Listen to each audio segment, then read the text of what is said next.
आप पार्टी के लिए बड़ी राहत है, कैसे देखते हैं आप इसको? देखिए, सत्य की जीत है। आज मंगलवार का दिन है, हनुमान जी का दिन है और हनुमान जी को संकट मोचन कहा जाता है।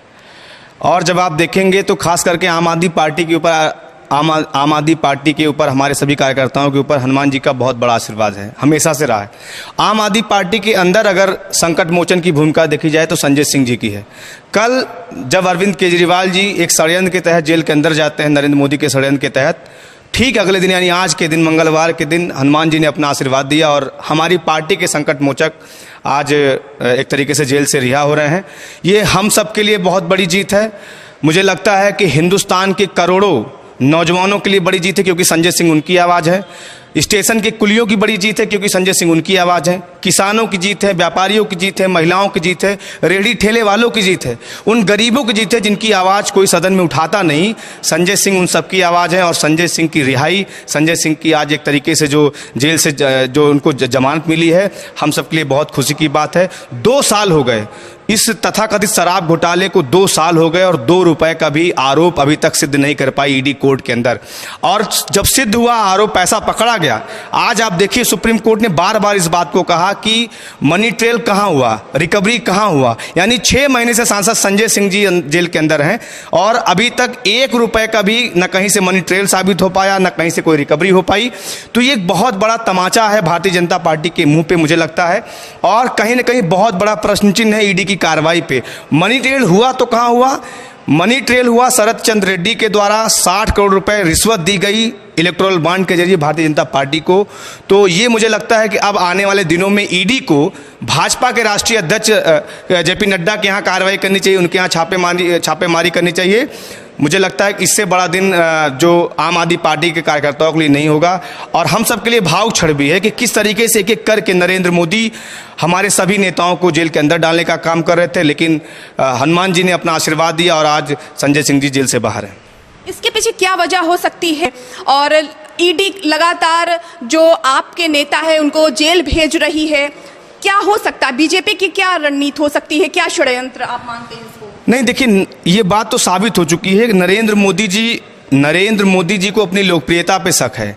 नरेंद्र मोदी जी को इस बात का विश्वास हो चुका है कि 2024 में उनका बोरिया बिस्तर बंधने वाला है। वो कहते हैं पूरा देश हमारा परिवार है। यही मैं कह रहा हूं कि उनको ये बात पता हो चुकी है कि देश में सिर्फ उनके 2 परिवार हैं, एक अडानी और एक कुछ उनके और मित्र, और वो सारे उनके परिवार का हिस्सा हो चुके हैं जो बड़े बड़े भ्रष्टाचारी हैं। जब नरेंद्र मोदी जी बड़े बड़े मंचों से इस बात को कहते हैं कि कोई भ्रष्टाचारी मेरी बगल में आ जाए तो मेरे ताप से भस्म हो जाता है। अजीत पवार को आप शामिल कर लेते हैं, हेमंत विश्व शर्मा को आप शामिल कर लेते हैं, मुकुल रॉय को आप शामिल कर लेते हैं, तापस रॉय को आप शामिल कर लेते हैं, चौहान को आप शामिल कर लेते हैं। तो ये तमाम ऐसे भ्रष्टाचारी हैं हजारों की संख्या में जो भारतीय जनता पार्टी की वॉशिंग मशीन में धुलाई की गए और बाकायदा निकाल के उनको बड़े बड़े पदों से सुशोभित किया गया।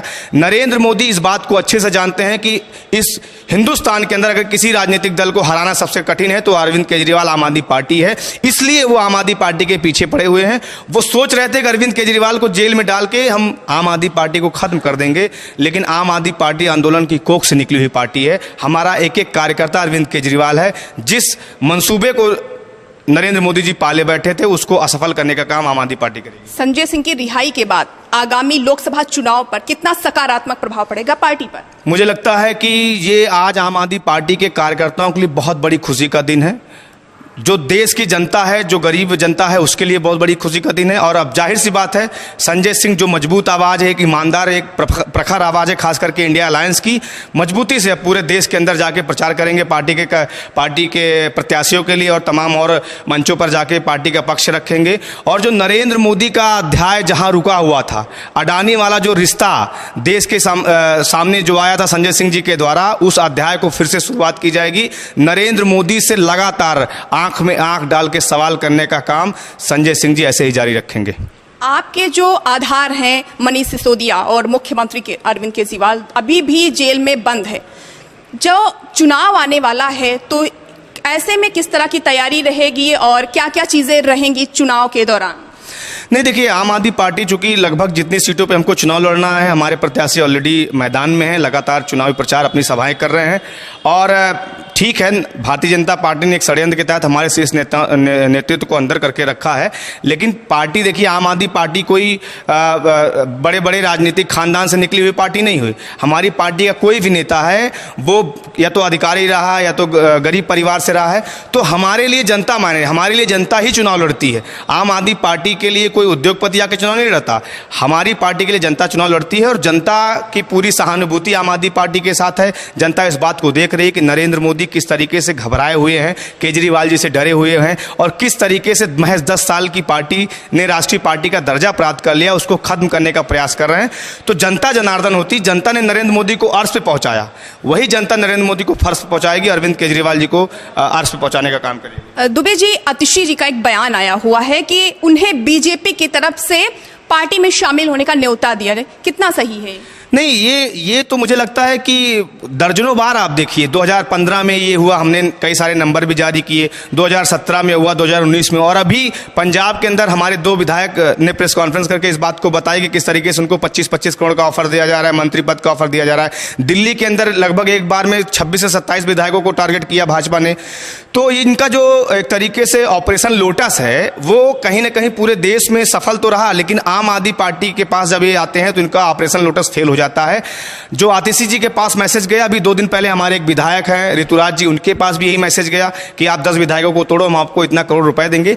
तो जो इन्होंने इलेक्टोरल बॉन्ड के जरिए बड़े बड़े उद्योगपतियों से करोड़ों रुपए लिया, सैकड़ों करोड़ रुपए लिया, उसका इस्तेमाल कहीं ना कहीं भारतीय जनता पार्टी ने खरीद फरोख्त में किया। और अब तो ये जांच का भी ये तो सामने आ गया है, इलेक्शन कमीशन के वेबसाइट पे तमाम चीज़ें पड़ी हुई हैं। तो मुझे लगता है ईडी और सीबीआई अगर वो निष्पक्ष है, जिसके ऊपर बहुत बड़ा प्रश्न चिन्ह लग चुका है, अगर वो निष्पक्ष है तो भारतीय जनता पार्टी के राष्ट्रीय अध्यक्ष को सम्मान करे कि इतना पैसा आखिर आप विधायकों को ऑफर करते हो। हमारे विधायक ने तो नंबर जारी किया, क्या किस बात की भारतीय जनता पार्टी बात करती है? और आज जो बयान आतिशी जी ने दिया है वाकई सही बात है। उनको यही पता है कि अरविंद केजरीवाल को अंदर डालेंगे तो अरविंद केजरीवाल की पूरी पार्टी खत्म हो जाएगी। उनको ये नहीं पता कि अरविंद केजरीवाल जी एक विचारधारा है, एक व्यक्ति सिर्फ नहीं है, और उनसे जुड़ा हुआ हर व्यक्ति पूरी मजबूती के साथ इस देश के साथ है, ईमानदारी के साथ है। हमारे लिए देश की प्राथमिकता पहले है। जिस पार्टी पर बीजेपी लगातार आरोप प्रत्यारोप करती आ रही है कई मामलों को लेकर, उसी पार्टी के नेताओं को अपनी ओर लाने की बात कर रही है, ऐसा क्या रीजन हो सकता है? देखिए, नरेंद्र मोदी जी ने इस बात को बार बार कहा है कि मैं इस देश के अंदर किसी भी भ्रष्टाचारी को छोड़ूंगा नहीं। तो उसका ये मतलब नहीं कि वो भ्रष्टाचार पे लगाम लगाना चाहते, उसका ये मतलब है कि जितने भी करोड़ों का गमन करने वाले लोग हैं, चाहे वह कोयला घोटाले का आरोपी हो या येदियुरप्पा हो या वाटर घोटाले का आरोपी हेमंत विश्व शर्मा हो, जिसका बुकलेट भाजपाइयों ने गली गली बांटा, असम के कार्यकर्ताओं ने बांटा, लेकिन सोचिए उसी आदमी को उठा के भारतीय जनता पार्टी मुख्यमंत्री बना देती है, अशोक चौहान को राज्यसभा सांसद बना के भेज देती है। तो ये तमाम ऐसे उदाहरण हैं कि भारतीय जनता पार्टी ने स्पष्ट मैसेज दे दिया है कि तुम चाहे जितना बड़े भ्रष्टाचारी हो, तुम बलात्कारी हो, तुम अपराधी हो, अगर तुम भारतीय जनता पार्टी में शामिल हो जाओगे तो हमारी गारंटी है हम तुमको वायु श्रेणी की, जेड श्रेणी की सुरक्षा भी देंगे, तुमको धन भी देंगे, तुमको पद भी देंगे।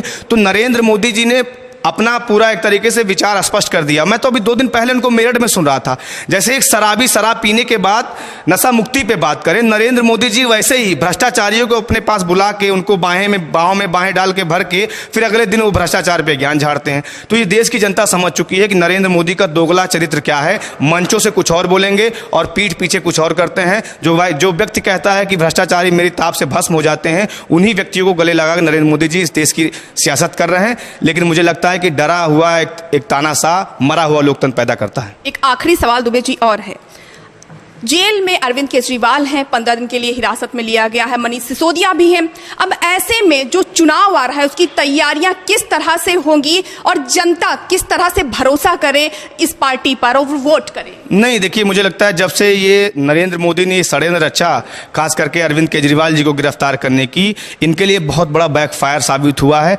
भारतीय जनता पार्टी के तमाम ऐसे पदाधिकारी कार्यकर्ता हैं जिनसे हम लोग की बातचीत भी अगर होती है तो वो खुद कहते हैं कि पार्टी के अंदर इस चीज़ को लेकर काफ़ी रोष है कि नरेंद्र मोदी जी ने अपनी खुद की एक तरीके से पैर पे कुल्हाड़ी मारने का काम किया। 21 मार्च को जब इंडिया अलायंस की एक महारैली दिल्ली के अंदर हुई तो उस दिन से साबित हो गया कि अब नरेंद्र मोदी का पतन सुनिश्चित हो चुका है। और मैं फिर से कह रहा हूं कि दिल्ली की जनता ने अरविंद केजरीवाल जी पे जो भरोसा दिया था, अरविंद केजरीवाल जी उस बात के लिए कटिबद्ध है, प्रतिबद्ध है। जेल के अंदर हम लोग बार बार इस बात को कह रहे हैं कि जेल के अंदर वाला अरविंद केजरीवाल जेल के बाहर वाले अरविंद केजरीवाल से ज़्यादा खतरनाक है। दिल्ली की जनता 7 की 7 सीटें नरेंद्र मोदी को हराने जा रही है। तो आप थे हमारे साथ आम आदमी पार्टी के प्रवक्ता वंशराज दुबे जी। आप पार्टी का कहना है कि बीजेपी एक षड्यंत्र रच रही है।